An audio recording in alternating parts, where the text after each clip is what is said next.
Tidur Rasulullah Shallallahu Alaihi Wasallam, dari sebuah buku yang ditulis oleh Abdul Malik bin Muhammad Al-Qasim dengan judul Sehari di Kediaman Rasulullah Shallallahu Alaihi Wasallam.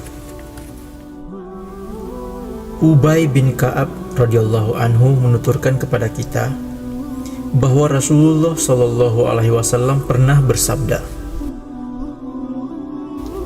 "Jika salah seorang di antara kamu mendatangi pembaringannya, hendaklah mengibaskan ujung kainnya untuk membersihkan kasurnya, serta sebutlah asma Allah, sebab ia tidak tahu kotoran apa yang melekat pada kasurnya itu sepeninggalannya. Jika hendak berbaring, hendaklah berbaring dengan bertelekan pada rusuk kanan, dan hendaklah mengucapkan, Maha suci Engkau ya Allah. Ya Rabbi, dengan menyebut namamu, aku meletakkan tubuhku, dan dengan namamu jua, aku mengangkatnya kembali. Jika Engkau mengambil ruhku, jiwaku, maka ampunilah untuknya. Dan bila Engkau melepaskannya, maka peliharalah ia, sebagaimana Engkau memelihara hamba-hambamu yang soleh." Diriwayatkan oleh Muslim. Di antara bimbingan yang beliau ajarkan kepada setiap muslim dan muslimah adalah, jika kamu mendatangi pembaringanmu, hendaklah berwudu sebagaimana engkau berwudu untuk sholat.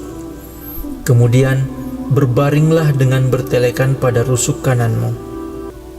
Diriwayatkan dari Aisyah radhiyallahu anha, ia berkata, setiap kali Rasulullah Shallallahu Alaihi Wasallam hendak tidur di pembaringannya pada tiap malam, beliau merapatkan kedua telapak tangannya, lalu meniupnya dan membaca Qul huwallahu ahad, Qul a'udzu birabbil falaq, dan Qul a'udzu birabbin nas.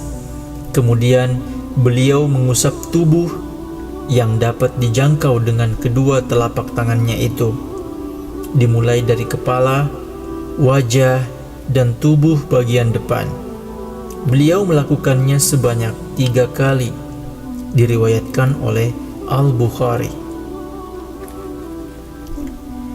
Anas bin Malik radhiyallahu anhu meriwayatkan, setiap kali Rasulullah Shallallahu Alaihi Wasallam hendak tidur di pembaringannya, beliau selalu berdoa, "Segala puji bagi Allah yang telah memberi kami makan, memberi kami minum, dan memberi kami kecukupan dan tempat berteduh."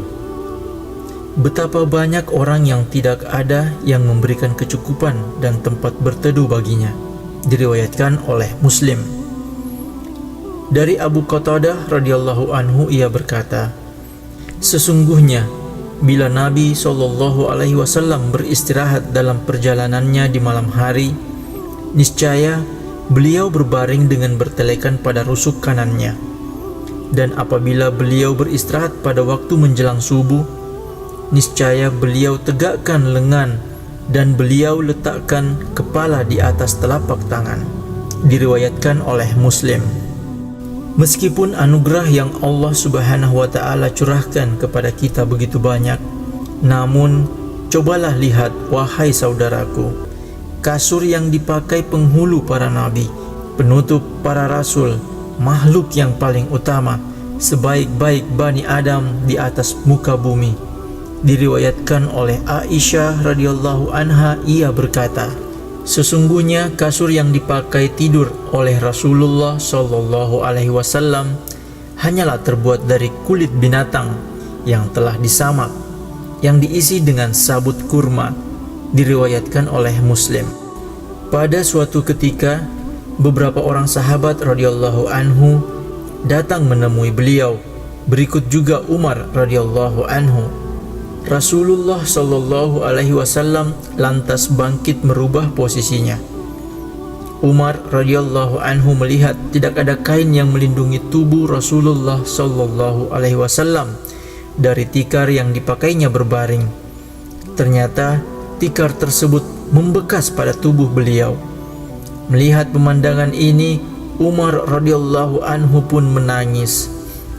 Rasulullah Shallallahu Alaihi Wasallam bertanya kepadanya, "Gerangan apa yang membuatmu menangis, wahai Umar?"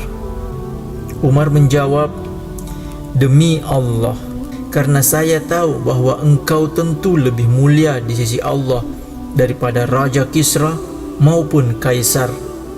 Mereka dapat berpesta pora di dunia sesuka hatinya, sedangkan engkau adalah seorang utusan Allah Subhanahu wa Ta'ala.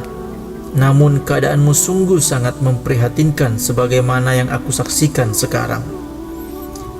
Rasulullah Shallallahu Alaihi Wasallam bersabda, "Tidakkah engkau ridha, wahai Umar, kemegahan dunia yang fana ini untuk mereka, sedangkan kenikmatan akhirat yang abadi adalah untuk kita?"